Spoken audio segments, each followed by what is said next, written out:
Bonjour à tous, je suis Alexandra Balic, la diététicienne nutritionniste du blog Devenir végétarien en 90 jours. Aujourd'hui, je vais vous parler de notre dernier article qui est Faut-il manger bio? Ça, c'est un peu la grande question. Donc, dans cet article, qu'est-ce que vous allez retrouver? Donc, tout d'abord, on va vous parler un peu de réglementation pour comprendre d'où ça vient, où on en est, les différents logos, comment on peut s'y retrouver, pour éviter aussi de se faire arnaquer avec le soi-disant bio, mais qui n'est pas vraiment bio.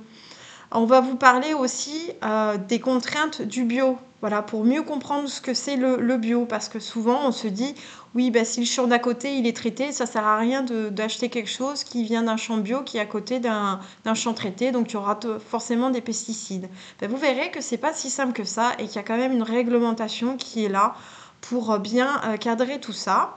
Vous verrez aussi les différents labels que l'on peut retrouver, qui sont autres des labels que l'on peut connaître et qui vont au-delà de ce qui est demandé dans le cahier des charges européen. Donc vous verrez aussi, on peut avoir vraiment des produits encore plus qualitatifs. On vous parle aussi de tout ce qui est goût. Nutriments, est-ce que c'est mieux en bio ou pas? Est-ce que les nutriments, c'est mieux dans le bio ou pas? Est-ce que c'est vraiment plus sain de manger bio? On vous dit aussi, est-ce que c'est vraiment plus cher? Quels sont les produits qui peuvent être plus chers? Comment s'organiser pour arriver à consommer bio sans faire exploser son budget? Donc, où faire ses courses? On vous parle aussi des produits importés. Voilà, le bio qui vient d'ailleurs. Est-ce que c'est vraiment du bio et du bon bio?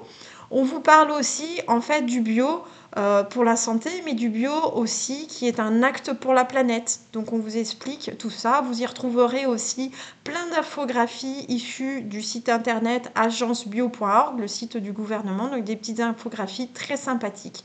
Si vous n'avez pas le temps de le lire, comme d'habitude, vous y retrouverez un podcast que vous pourrez écouter dans votre voiture, en allant faire votre jogging, en faisant vos courses.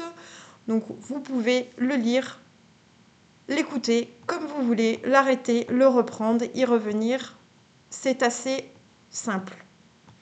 Je vous dis à bientôt pour une nouvelle vidéo, pour un nouvel article. Et n'hésitez pas à vous abonner pour ne rien louper. Je vous souhaite une bonne journée et je vous dis à bientôt.